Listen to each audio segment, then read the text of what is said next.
¿Qué tal? Buenas tardes y bienvenidos nuevamente a este webinar que hemos preparado en el área tributaria del Estudio Vargas Pareja, el cual hemos denominado ¿Cómo afrontar una fiscalización electrónica de la SUNAT? ¿Por qué hemos considerado importante realizar este tema el día de hoy? Definitivamente, pues, nos encontramos de alguna forma desde el año pasado ya obligados a tener que llevar muchas cosas, diferentes temas de manera remota, ¿no? Sin ir muy lejos, actualmente nos encontramos en esta charla virtual y como ya es de conocimiento a lo largo de muchas jurisdicciones tributarias, legislaciones tributarias dentro de América Latina, ya se han visto en la obligación de tener que incluir lo que es comprobantes electrónicos, libros electrónicos y una serie de información que hay que reportarse a entidades administrativas, ¿correcto? Y sin embargo, pues la SUNAT no se ha visto lejano a esta digitalización, con lo cual vemos que es muy importante que ustedes tengan en cuenta la información que deberían tener de sustento para poder afrontar estas fiscalizaciones ante la SUNAT y que resulten de cierta forma exitosas, ¿no? Y acá pues entonces hay que preguntarnos, señores, ¿cuál es esa base de datos que tiene la SUNAT para que efectivamente inicie un procedimiento ya sea de verificación, con cartas inductivas, esquelas de citación, ya sean presenciales o bueno, ahora ya no son tan presenciales, sino efectivamente de manera virtual, procedimientos de fiscalización ya propiamente dichos, ¿no? En principio, ellos tienen una base de datos que se inicia con el registro, que es el registro de información que tienen de todos los contribuyentes, ya sea en una intendencia nacional o sea en una intendencia regional, sectorizados y también relacionados a sus ingresos, la facturación que tienen año a año, ¿no? El otro tema también está la recaudación. Les comento como noticia, y quizás ustedes también ya la habrán visto, este año, producto de la declaración jurada anual del impuesto a la renta 2020, se ha obtenido una recaudación la más alta de la historia por parte de la SUNAT de más de 6.200 millones de soles, ¿no? Es un poco diferente a lo que probablemente se pensaba que iba a ser producto de la pandemia, pero fíjense ustedes que esto ha ocasionado que empresas del sector minero hayan efectivamente logrado mayor exportación relacionado al cobre, entre otros minerales, y efectivamente pues se ha logrado que en este año se tenga una mayor recaudación. ¿Cuál es otra información que efectivamente la SUNAT utiliza?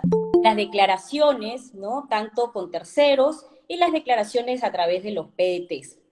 ¿Qué otra información? Información sistematizada. Como ustedes sabrán, las entidades administrativas hoy en día se encuentran todas ellas conectadas a través justamente de las bases de datos que ellos tienen, ¿no? Entonces, bien la SUNAT puede solicitar información, cruzar información con registros públicos, con centrales de riesgo, con la CONACEF, y sin ir muy lejos también. Recuerden que ya en enero se encuentra vigente el reglamento para que las entidades financieras reporten a la SUNAT cuentas bancarias de titulares tanto de personas naturales como personas jurídicas. Se modificó, al inicio fue una información que superaran los 10.000 soles, sin embargo esto pues se modificó y actualmente es una información de más de 30.800 soles, ¿no? Muchos efectivamente se asustaron, tuvieron algún temor de que ahora qué va a pasar con las cuentas. Bueno, lo que salió a decir la SUNAT es que estas cuentas no van a ser fiscalizadas de manera arbitraria, ¿no? Sino que van a tener definitivamente, a fin de garantizar este secreto bancario que debe de existir, que anteriormente, al menos para efectos tributarios, sí o sí se tenía que pedir una solicitud, un levantamiento de autorización por parte de los juzgados. Sin embargo, ya para efectos tributarios esto no existe, ¿correcto? Quizás en otros ámbitos civiles, penales, esto podría ser. Pero para efectos tributarios, bien la SUNAT tendrá esta información, pero siempre garantizando bajo las directrices que ha establecido la Organización de Cooperación de Desarrollo Económico, la OCDE, ¿no? Y bueno, salió definitivamente a indicar el superintendente nacional que no es que masivamente se van a proceder con estas fiscalizaciones o comunicaciones a las personas, ¿no? Sino que van a identificar alguna inconsistencia, alguna presunción de inconsistencia que justamente la toman en base a esta información que ellos tienen, ¿no? Y bueno, definitivamente otra fuente que ellos tienen es el impuesto a las transacciones financieras, que ha sido el punto clave para la SUNAT para que siempre hagan llegar esquelas inductivas a personas naturales relacionados a patrimonios injustificados, ¿no? Entonces, ¿cuál es el contexto de estas fiscalizaciones por parte de la SUNAT? Les comento que justamente parte de la estrategia que ellos tienen es generar riesgo. ¿Y a qué me refiero con generar riesgo? Es que van a ir identificando y seleccionando a los contribuyentes que presenten algún indicio de inconsistencias, ¿correcto? Y dependiendo los periodos, dependiendo cuántas fiscalizaciones o no hayan tenido durante determinado periodo, que efectivamente es en un periodo de prescripción. Como ustedes pues bien sabrán, si declaras el tributo, 4 años de prescripción. Si no declaras, 6 años. Y cuando se trata de tributos retenidos o percibidos, hasta 10 años. Entonces, por ahí les voy avisando que ya es importante que ustedes tengan siempre la información definitivamente guardada, no solamente de manera física, sino también de manera virtual, ¿no? En lo que corresponde y sea pertinente. Entonces, esta generación de riesgo justamente es cómo inician. Inician con una carta inductiva, ¿correcto? Que las cartas inductivas, como bien se señala, son invitaciones a regularizar. De manera muy elegante, digámoslo así, la SUNAT te invita a que revises la información y que de alguna forma pues puedas regularizarla en la medida de lo posible, pagando el tributo y antes que te llegue efectivamente una fiscalización. Luego tenemos las esquelas de citación, tenemos las verificaciones. Muchas veces nos preguntan, Anaí, ¿y estas cartas inductivas, esquelas de citación, verificaciones, tengo que seguirlas de acuerdo al reglamento de procedimiento de fiscalización propiamente dicho? Y la respuesta es no. No tenemos ahí propiamente dicho un cronograma para poder establecer si puedo prorrogar estas cartas inductivas, ¿no? En cuanto a la presentación que hay que realizar de la documentación. Es más, poniendo como un ejemplo, ¿no? Bien una carta inductiva en la cual me señalan que hay que presentar en tal fecha la información, en esa misma fecha yo bien podría presentar una prórroga de la información, porque en estricto no hay ninguna base legal que me diga cómo es que hay que llevar ese procedimiento, ¿correcto? Entonces, sin lugar a dudas, no vamos a esperar hasta ese último día para presentar una carta de prórroga para presentar la información, ¿no? Siempre vamos a recomendar que se puede hacer apenas llegue la notificación, a los 2, 3 días, si es lo posible, ¿no? Presentar estas prórrogas en la medida que la información sea compleja y sea abundante para presentar, ¿no? Entonces, vemos pues que efectivamente se inicia con estas subsanaciones voluntarias, digámoslo así, y luego ya vienen las auditorías propiamente dichas, las fiscalizaciones. Todo esto dentro del ámbito administrativo, ¿correcto? Pero si ya estamos en una etapa de fiscalización propiamente dicha y SUNAT identifica alguna presunción de algún delito, digámoslo en palabras claras, algún tipo de evasión, pues ya definitivamente se aparta del tema administrativo y ya también deriva el expediente ante el Ministerio Público. Con lo cual ya estamos entrando a una etapa ya de defraudación tributaria, a un delito propiamente dicho. Entonces, esta es la escala de generación de riesgo que tiene la SUNAT. ¿Correcto? Te invito a que regularices, como no has regularizado o no has subsanado la inconsistencia, ya entró un procedimiento de fiscalización y por último, si hay algún tema de delito, también te derivo al ámbito penal. ¿Correcto? Siguiente, por favor. Ahora, ¿cuál ha sido también, en base a nuestra experiencia que tenemos y los constantes cartas inductivas que han llegado y que nosotros hemos podido participar en el ámbito electrónico, digámoslo así, ¿no? que es justamente materia de esta reunión el día de hoy. ¿Cuál ha sido el flujo más importante relacionado al IGB? ¿No? Ellos tienen más accesibilidad a la base de datos y a la detección de estas inconsistencias relacionados al IGB, porque definitivamente es un tributo que hay que liquidar de manera mensual, ¿correcto? Entonces, ¿cuáles son estos documentos y los cruces de información que ellos tienen? Sin lugar a dudas, los comprobantes de pago, ¿correcto? Físicos, electrónicos. Esta información es validada y de manera oportuna a través de las declaraciones que ustedes realizan y conjuntamente con la presentación de los libros electrónicos. Esta información SUNAT la utiliza y pues determina este cruce de información masivo, ¿correcto? Entonces, toda esta información que va circulando, digamos, en el espacio electrónico, SUNAT ya la tiene plenamente identificada. Y por ahí es que va detectando las inconsistencias.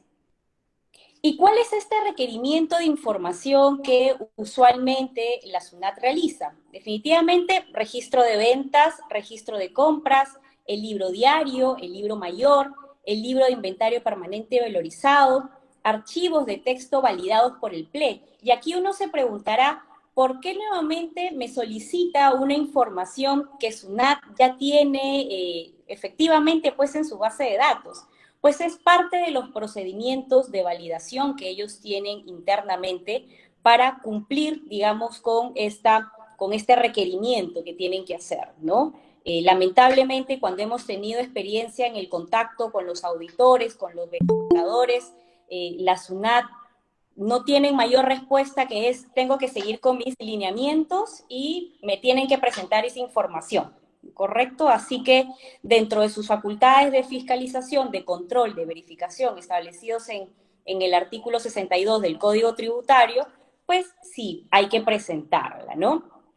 Ahora, muchas veces pueden solicitar información excesiva, pero información excesiva en el ámbito que cierto punto puede llegar a vulnerar determinados principios constitucionales, como por ejemplo el principio de privacidad, el de no confiscatoriedad, diversos principios que podemos enumerar y que en todo caso, de ser el caso que se vulnere, se pueda detectar que se vulnera alguno de estos principios, pues definitivamente se podría invocar en un escrito de descargo, ¿correcto? Si ya nos vamos a una fiscalización propiamente electrónica, recordemos que las fiscalizaciones electrónicas solamente son las parciales, no se pueden dar una fiscalización definitiva electrónica. En nuestro código tributario justamente se incluyó esta figura de la fiscalización electrónica recién a partir del 2018, ¿no? Y entonces estamos, si bien es cierto, estamos en un procedimiento de fiscalización, tiene ciertas reglas súper básicas y tiene un periodo de plazo para llevar bastante corto, ¿no? ¿Cómo es que funciona esta fiscalización parcial electrónica? Como ustedes saben, tienen que revisar diariamente pues su buzón electrónico, es lo que nosotros siempre les vamos a recomendar porque ya podría ser una causal, digámoslo así, para invocar alguna nulidad en el proceso si es que no han sido plenamente notificados, ¿correcto? Entonces, les va a llegar justamente a su buzón electrónico una carta de comunicación dando inicio a esta fiscalización electrónica y una liquidación preliminar en base a esta inconsistencia, pues, que ellos han detectado en su información, en su base de datos, mencionando el tributo y el periodo a regularizar, ¿correcto? Y les van a otorgar a los contribuyentes un plazo máximo de 10 días hábiles para proceder a realizar los descargos. Ojo que aquí ya estamos en un procedimiento de fiscalización, no estamos en una carta inductiva, en una esquela no presencial o presencial, en el que muchas veces, y nos ha tocado casos de contribuyentes que no le hicieron caso, que no respondieron, y luego pues viene ya un procedimiento de fiscalización que sí o sí hay que efectuar los descargos porque si no las multas y la contingencia es más alta. Entonces, aquí en un procedimiento de fiscalización parcial electrónica, definitivamente hay que presentar esta información dentro del plazo de 10 días hábiles. Y este plazo, lamentablemente, es improrrogable. Y sobre este punto, pues, tenemos tres consecuencias, ¿no? El primero, si la SUNAT te solicita información demasiado extensa, muchos contribuyentes no van a poder reunir esta información en el plazo de 10 días hábiles. Entonces, no se admite aquí, por ejemplo, una carta de solicitud de prórroga, con lo cual, para la SUNAT podrá ser razonable este plazo de 10 días hábiles, pero para los contribuyentes no. Y aquí bien podríamos invocar que se está vulnerando el derecho de defensa establecido en nuestra Constitución política, ¿no? Sobre este tema no hay más informes de SUNAT, no hay comentarios por parte del Tribunal Fiscal, pero aquí pues vemos que hay un problema. Tenemos un problema que lamentablemente ese plazo es de 10 días y no hay mayor información que se pueda realizar, ¿no? ¿Cuál es el segundo problema? ¿Qué pasa si el contribuyente, porque nos tocó un caso que definitivamente llegó el día 9 día hábil, y me dicen, Anaí, no llego al día 10, pero quizás dentro de 2 días podemos presentar? Y la pregunta fue, Anaí, ¿podemos presentar de manera extemporánea la información? Les comento que en la normativa, en nuestro código tributario, no hay ninguna opción respecto de eso, ¿no? Entendemos que, y siendo conservadores, la SUNAT no lo va a aceptar porque el plazo es expreso e imperativo y te dice que son 10 días hábiles, ¿no? Entonces también veremos cómo se puede pronunciar respecto al tema el Tribunal Fiscal. ¿Y qué conlleva justamente el poder o no presentar, no haber presentado dentro de los 10 días hábiles o presentarlo después? Como ustedes bien saben, si quisiéramos ya ir a un procedimiento contencioso tributario, es decir, presentar un recurso de reclamación producto de esta fiscalización, porque pasan esos 10 días hábiles y respondas o no respondas, la SUNAT tiene 20 días hábiles adicionales para emitir, de ser el caso, su resolución de determinación y su resolución de multa, ¿correcto? Definitivamente con los argumentos y las validaciones que haya efectuado. Pero entonces, supongamos que el cliente, en este caso fue lo que pasó, no estuvo de acuerdo con esa información, con esas resoluciones que emitió la SUNAT. Entonces, aquí la pregunta es, entrando ya a un procedimiento de reclamación, a un recurso impugnatorio, ustedes saben que si yo no he presentado cierta información en un procedimiento de fiscalización, ya no me van a admitir esa información que me solicitaron y no presenté en un procedimiento de reclamación. Entonces, aquí viene ese segundo, ese tercer problema, ¿no?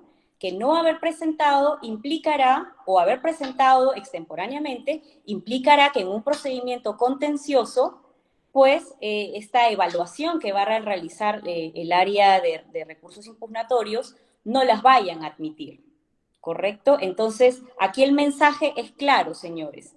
No es que no hay que presentar porque no tuve el tiempo, no. Hay que realizar todos los esfuerzos posibles y lograr presentar la información, ¿no? Quizás si hay nuevas informaciones relacionadas a esos hechos, sí se podría presentar en un recurso de reclamación, ¿no? Pero estando dentro, sí hay que lograr presentar esta información. Entonces, pues aquí les quiero comentar, señores, cuáles han sido esos casos de fiscalizaciones electrónicas que nosotros hemos llevado a cabo en el área tributaria del estudio Vargas Pareja y que probablemente a ustedes también les ha llegado estas cartas por parte de la SUNAT indicando estas presunciones de inconsistencias que han tenido, ¿no? El caso 1 justamente es la inconsistencia en el registro de ventas, ¿no? Tengo el registro de ventas del declarante en el mes 1, una factura por un valor, y tengo el mismo declarante en el PDT con una base imponible menor y un débito fiscal menor, a pesar de que yo tengo una factura declarada y presentada en el registro de ventas mayor. Entonces la SUNAT dice, ¿has omitido ingresos? ¿Por qué tienes un registro de ventas mayor y tu declaración de impuestos es menor? Entonces, ¿cuál fue aquí la inconsistencia que efectivamente detectó? Inconsistencia, digamos, en la medida que no concilia la información, pero no que se haya tributado de forma incorrecta. El caso es que, como ustedes bien sabrán, a partir del 2019, pues, cambió la ley del impuesto a la renta en la medida de ajustar ciertos conceptos relacionados al devengado tributario, ¿correcto? En el artículo 57 de la ley del impuesto. Entonces, en este caso, efectivamente, la empresa, un mes antes de esta declaración que detectó la SUNAT, ya habían reconocido ingresos en materia del impuesto a la renta porque los hechos sustanciales ya se habían realizado, el servicio ya había sido prestado, ¿correcto? Y es más, ya había existido el pago de cierta parte del servicio. Lamentablemente, y esto ocurre con muchos clientes que nos comentan sus casos y cuando hacemos revisiones de impuestos, es que no emiten la factura, que debieron emitirla ese mes anterior, porque nos comentan que por acuerdos comerciales sus clientes no reciben en ese mes, sino hasta el mes siguiente, por los acuerdos comerciales que han determinado, ¿no? En la aceptación del servicio, entre una serie de obligaciones que entre ellos hayan pactado. Sin embargo, el nacimiento de la obligación tributaria, como ustedes bien saben, ya se originó, porque ya percibí cierta parte del dinero para efectos del IGB y para efectos de renta ya se habían originado los hechos sustanciales, ya tenía un derecho de cobro, en este caso el prestador del servicio, ¿no? Entonces, vía papeles de trabajo, efectivamente, el área contable ya había reconocido el ingreso. Sin embargo, la factura fue emitida un mes posterior. Y aquí recordemos, ¿no? Muchas veces me preguntan, Anaí, ¿y eso es correcto? En realidad no es lo correcto. Debieron emitir la factura un mes anterior. Pero en nuestro código tributario, en las tablas de infracciones y sanciones, no hay ninguna multa, digámoslo así, por emitir de manera extemporánea la factura. Sí hay multa por no emitir, eso sí, pero no por emitirla de manera extemporánea. Entonces, bien hace también el área contable en regularizar al mes siguiente y emitir efectivamente pues el comprobante de pago. ¿Qué fue lo que hizo, no? Emitió el comprobante de pago con todo el importe que reconoció tanto del mes pasado como el periodo actual, y por eso es que vía papeles de trabajo, en su declaración, tuvo que consignar un menor importe porque ya estaba dividido, digámoslo así, en el mes anterior y en el mes en el que la SUNAT detectó esa inconsistencia. Entonces, vemos pues que aquí definitivamente hay que tener claro cuáles son esas inconsistencias, los papeles de trabajo tienen que estar claro ahí, unas notas indicándose que esto proviene de haberse declarado en el mes anterior, ¿correcto? Otro caso también muy común que desde hace muchos años siempre hemos podido apoyar a los clientes y que les comentamos, pero algunos llegan ya y repiten esta forma operativa de realizar las declaraciones, ¿no? El famoso caso de el pago de la detracción que no se realiza en el momento adecuado, en el momento que establece la norma, y que más allá de la multa que puede originar, pero si se subsana hay una regularización y subsanación del 100% en la multa, pues efectivamente esto origina cierta inconsistencia en cuanto al uso del crédito fiscal, ¿no? En este caso, pues tenemos el registro de compras del declarante en el mes 1, tiene su factura de la compra que ha realizado, la presenta en el registro de compras, pero no han efectuado el depósito de la detracción. Entonces, como se sabe, tiene que poder realizar la detracción para hacer uso del crédito fiscal, entonces ellos saben que no lo han hecho, entonces retiran vía papeles de trabajo esto en su declaración, ¿correcto? Llega el mes 2 y efectivamente ya tienen el depósito de la detracción, ya no incluyen esto en su registro de compras, pero vía papeles de trabajo ahora sí utilizan el crédito fiscal en el mes 2, ¿no? Entonces SUNAT ahí dice, ¿hay alguna compra omitida? ¿Qué es lo que ha pasado, no? Y aquí hay un error por parte de las áreas contables que muchas veces realizan eso. Recordemos que para el uso del crédito fiscal necesito que el comprobante esté registrado en el mismo periodo, ¿correcto? Entonces, en este caso, esta área contable, la contadora en particular, había registrado el comprobante de pago un mes antes y al mes siguiente hizo la utilización del crédito fiscal, originando esta inconsistencia. Entonces, lo que ha debido de hacer y la manera operativa correcta que hay que realizar es retirar, digámoslo así, ya sea física o electrónica, el comprobante de pago, retirar, no registrarlo en el registro de compras y recién adicionarlo en el registro de compras cuando haya realizado el depósito de la detracción.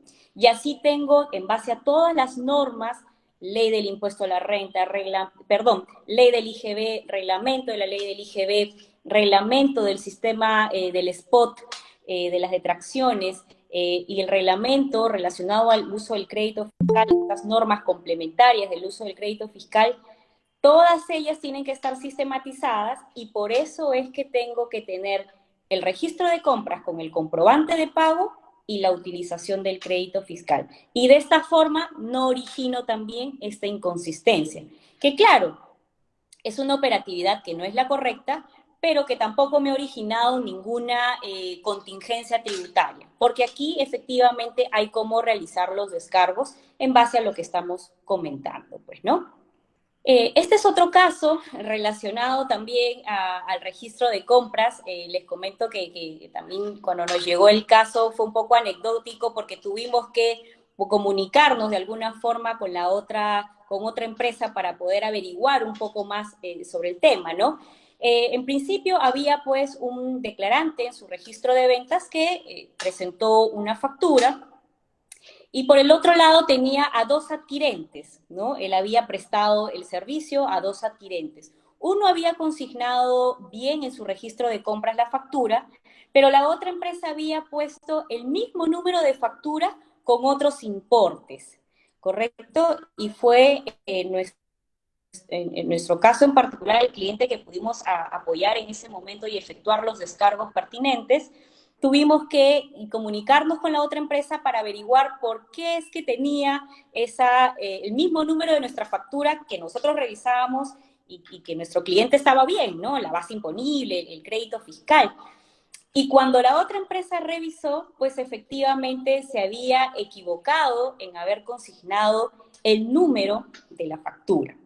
Nosotros hemos podido verificar que muchas veces los sistemas del contribuyente a veces pueden tener algunos errores, ¿no?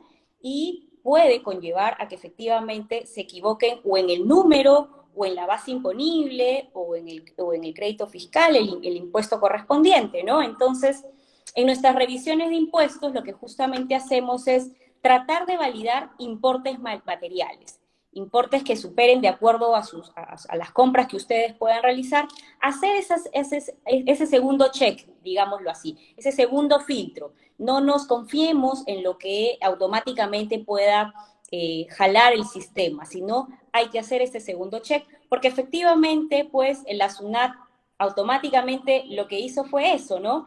Pedirnos información, pedirle información al cliente y decirle, oye, aquí hay una factura que hay otro cliente o otra empresa que ha declarado la misma factura pero con importes distintos.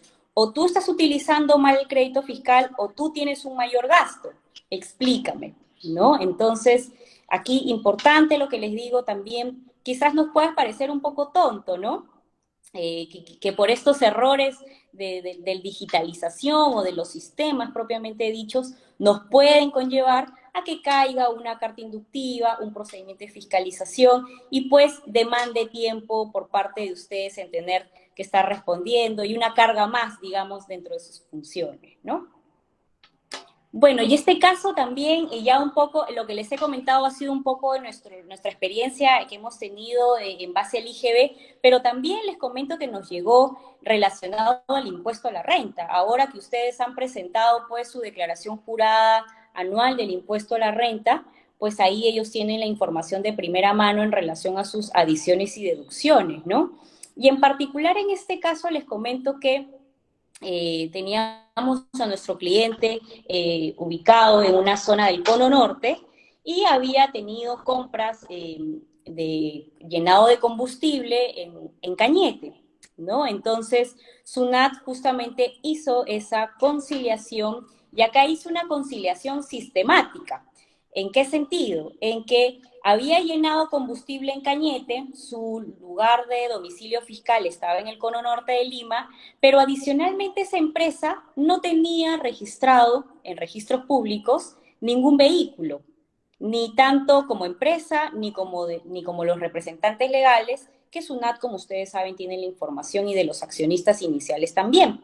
Entonces, justamente por esa cruce de información con registros públicos, nos llegó la carta inductiva, en este caso sí fue una carta inductiva, y le solicitó presentar la explicación del por qué había tenido que realizar ese tipo de compras en Cañete. Entonces, y como ustedes bien sabrán, efectivamente se puede tratar de un gasto personal que ha debido de ser adicionado en la declaración jurada anual del impuesto a la renta y adicionalmente, aquí sí no habría un control, digámoslo así, propiamente dicho por parte de la SUNAT, y aquí se habría la tasa adicional del 5% por distribución indirecta de dividendos, ¿no? A eso es lo que justamente apuntaba la SUNAT, a que no solamente corrijas y que repares el gasto, que rectifiques tu crédito fiscal, sino que también pagues en la tasa del 5%, la tasa adicional, ¿no? Entonces, como estos casos, señores, se pueden presentar diversas situaciones, ¿no? Entonces, a manera de resumen, en base a lo que hemos estado comentando, ¿cuál es el mensaje y lo principal que ustedes deben de tener en cuenta? Adicionalmente, que ya saben de que deben de tener los contratos, las órdenes de servicio, en importes materiales sobre todo, ¿no? Las órdenes de servicio, las facturas, los registros contables, la bancarización y toda esta serie de documentación que va a acreditar la fehaciencia de las operaciones. Porque recordemos que si no es gasto, no es crédito fiscal. Entonces, si es que las operaciones no están bien sustentadas para efectos del impuesto a la renta, podría conllevar a que más adelante emitan una esquela para que también regularicen el crédito fiscal. ¿No? Entonces, no solamente hay que tener esta información, sino también haber ya revisado preliminarmente que este tipo de inconsistencias la deben de tener claro. ¿Por qué? Porque si les llega una carta inductiva, y como hemos dicho, es el menor riesgo, efectivamente, muchas empresas no presentan descargos, aquí el mensaje es que sí, desde que les llega la carta inductiva, desde que les llega la verificación, la esquela, que no es un procedimiento de fiscalización, como ya les he explicado, tienen que tomar atención y hay que realizar los descargos en un escrito y ya implementar la posición, la postura que tiene el cliente, en este caso de por qué optó de tal o tal forma.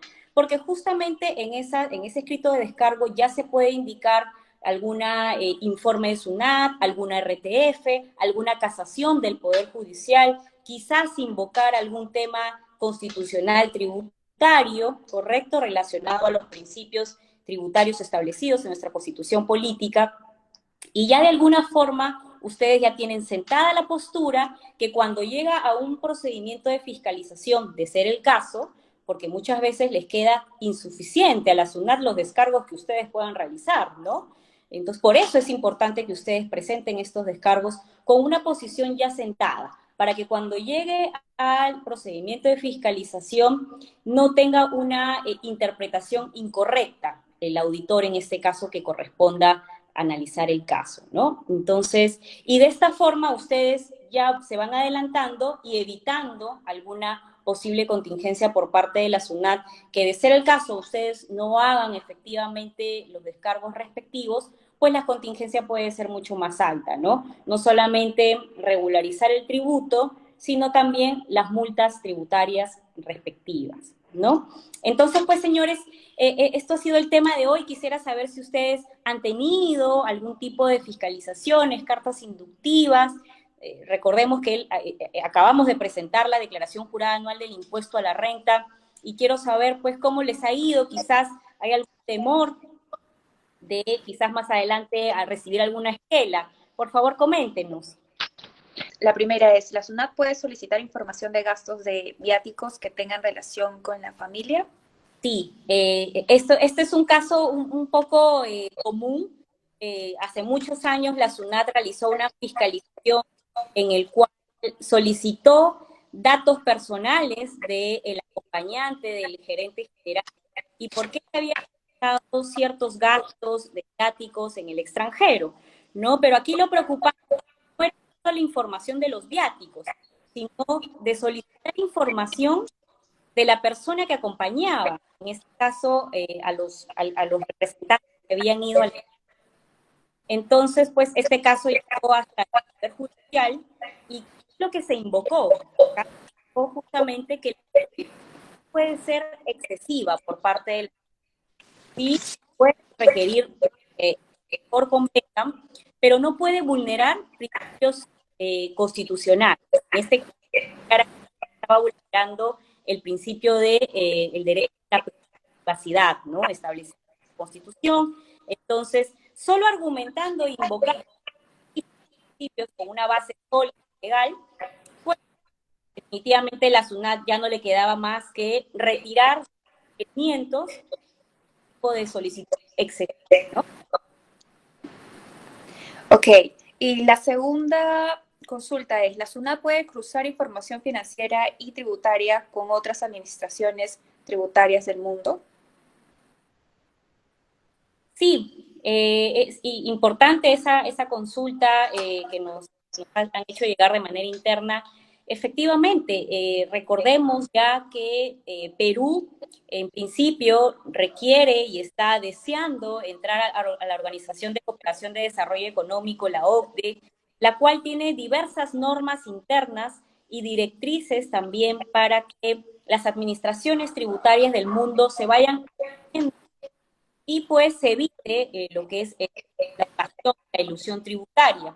Y parte de estas directrices y normas establecidas por ellos, que son de acogimiento a todos los países que se encuentran suscritos en esta cooperación, una de ellas es que, por ejemplo, esos países tengan convenios de asistencia de administración mutua, ¿correcto? La cual lo que va a prácticamente hacer es que los países que hayan suscrito estos convenios puedan intercambiar información financiera y tributaria para que procedan con sus requerimientos respectivos para detectar estos posibles casos de evasión.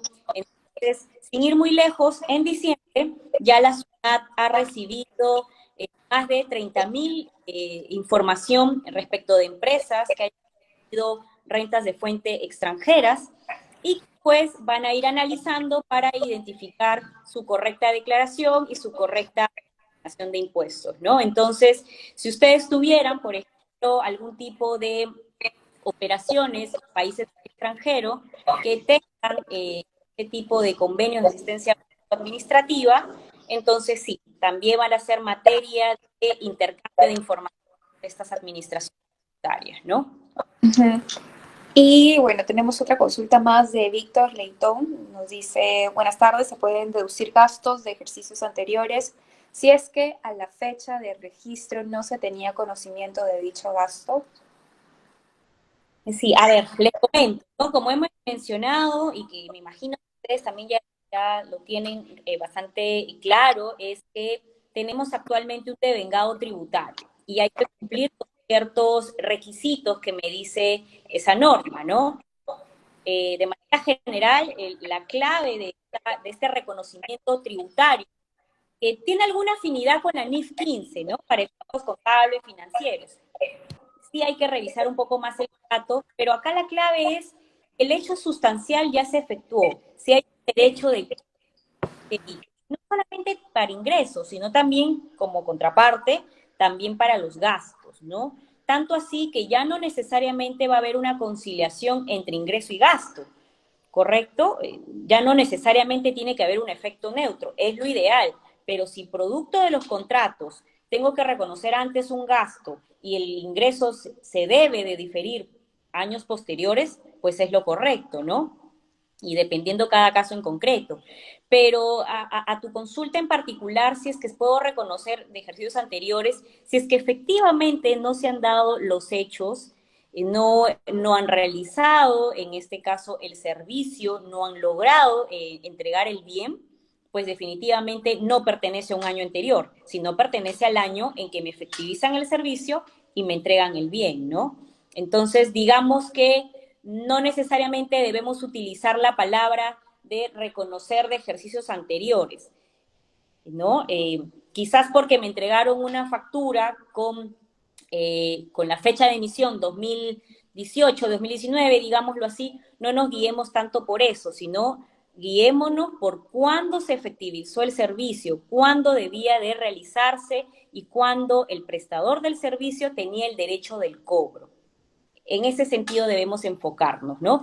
Porque si no, lo otro, si no fuera así, pues lamentablemente habría que rectificar declaraciones juradas. Y por último, para terminar esta sesión, tenemos la consulta de Rocío Ramos, que nos dice, he solicitado compensaciones de saldo a favor del impuesto a la renta. ¿Se puede abrir una fiscalización? Sí, sí, lamento decirte, Rocío, que sí, efectivamente, uno de los graves temores en cuanto a presentar solicitudes de devolución, de compensación, es que hay ese temor de llegar a una fiscalización, ¿no? Eh, si hablamos estrictamente de este formulario producto de la RTF de observancia obligatoria que salió en el 2019 para poder compensar con otros tributos, les comento que el año pasado tuvimos bastantes casos de lo llevamos a cabo y que, entre comillas, digamos, gracias a la pandemia, los auditores no llevaron a una fiscalización, ¿no? Sí demoraba un poco aproximadamente medio a casi 2 meses en llegar a realizarse la compensación, pero no en muchos casos se dio una fiscalización. Pero ello no quita que mañana más tarde, un año después, 2 años después, ¿no?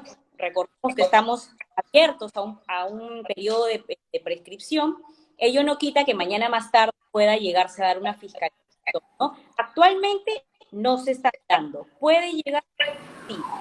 Eso es que es muy importante que ustedes tengan guardada la información, ya trabajo, por qué se originó ese saldo a favor, si fue producto de deducción, tengo los requisitos en cual pide cierta información, tengo todo ello, junto con todo ello, hay que hacer el checklist para estar preparados, digamos, ¿no?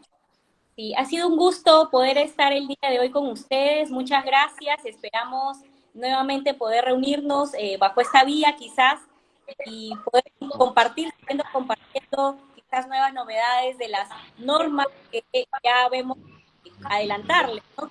3 proyectos de impuestos a la riqueza, al patrimonio, que amenazan, digámoslo así, con ya, entonces, sí, oportunidad. Muchas gracias a todos ustedes.